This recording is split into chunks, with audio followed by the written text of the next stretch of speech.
Peace, family. We're back in the bathroom. I am here the day after for a debrief, a check-in. My book is released to the world. It is out here, and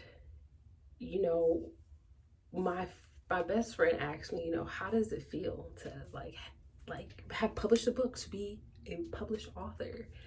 And it is just as emotionally taxing, I'll say, as giving birth, while at the same time that creation goes out into the world. So all the feels, all the things. And just having it out in the world to be judged, for me, it was difficult to even share it with people that I know, love, and trust to get feedback.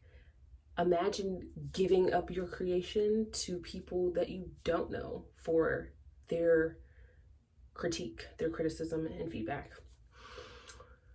I'll say though, as much as that is the feeling, the practice that comes in is non-attachment, letting go, choosing to stand in the joy, bask in the accomplishments, what I've been saying. That is the practice.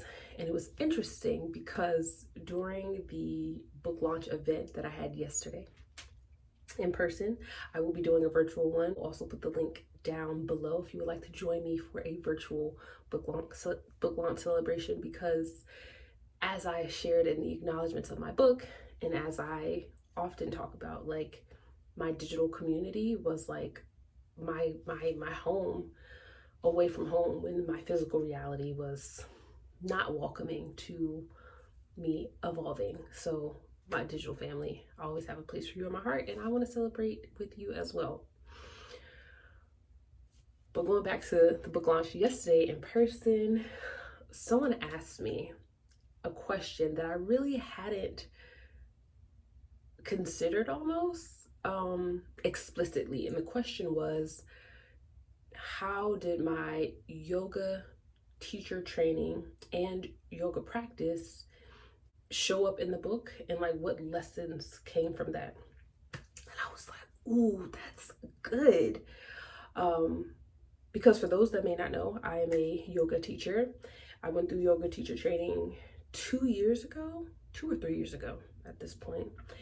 And it completely changed my life. I feel like yoga changed my life. I started practicing yoga consistently during the panorama in 2020.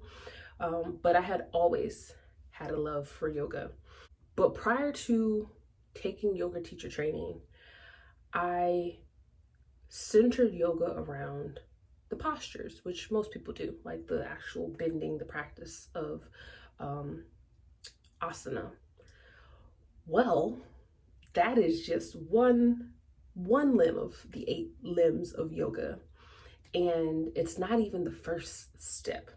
The first step, or the first principle, rather, of yoga is the yamas, how we treat others. And changed how I show up as a parent, how I show up for myself, how I show up in relationships. Like, it changed everything for me. And I will say that I was then able to be behind the chair, servicing clients, and also showing up online on my blog, YouTube, to help my digital community through that lens. Okay, that non-attachment, that there is so much of the way we live that when we're born, we end up subscribing to, and we take on, and we accept as truth. And, we're kind of molded into this like thing that needs to fit into this box and do it because it's been done that way.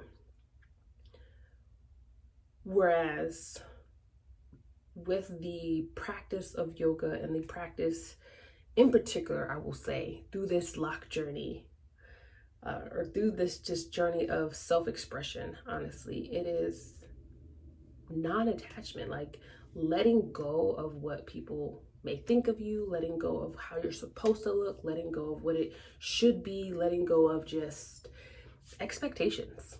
I literally emailed everyone before my book launch event and was like, lower your expectations. Like, don't come here with these high things thinking like I'm supposed to. Just go ahead and lower them. Just come and have fun. If you just center your experience on having a good time and however that looks for you, how can you be disappointed? How can this not be joy for you? And the more I began to practice that, the more I believe reminding people that they can give themselves to do that, like life just gets better. So yoga showed up, or has and continues to show up so much in my life, how I care for others, and also hair care. I will also say, and this is a big one when it comes to hair care for us, my favorite yoga sutra: practice becomes firmly grounded when well intended for a long time without break in all earnest. Which is to say, when we have the practice to care for our hair, for example, it is not just, oh, this week I'm gonna spray my hair and then, forget to do it for the rest of the week. And then, oh yeah, I'm gonna be reminded to do it. It's just like, like you do it often. You don't break, you don't stop, life happens, you keep it going. That having that practice ends up giving you the results. Like those small habits make up the totality of your care. But when it's like an afterthought, or you don't have a practice around it, drinking water, exercising, that is when you are not being served. So again, yoga shows up in a lot of things. And I was just like, oh wow, actually that's really good. So I was grateful for that. And I'm excited for the conversations, the Q&A, the giveaways and things that we have at the virtual book celebration as well. Because what I know to be true and what I'm leaning into at this season is community, like coming together, discussing similar and opposing viewpoints, and all the ways that we can be whole in and of ourselves while still allowing space for others to be whole. Like that, it just feels so beautiful. So that's the season I'm in. I'm grateful for all the support, everyone that has already purchased the book. Thank you. We got to number 1 on Amazon and new releases for hair care and styling. So it was cool to see the number 1, albeit for a short stint. At least then we're gonna come back, right? Because they're gonna get your book. But at least I feel like my words are being received, and I did the thing. I birthed, I put all of my wisdom, majority of it, into this first book edition version. I did it, and it exists.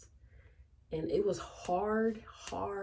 It was so very hard, but it was a practice and discipline. So even when it was hard, it was just like, okay, I'm gonna keep going. So yeah, thank you so much for listening for this just quick little vlog. Hopefully you enjoyed some of the pictures and things that I sprinkled in. And you come over to the virtual one. Peace.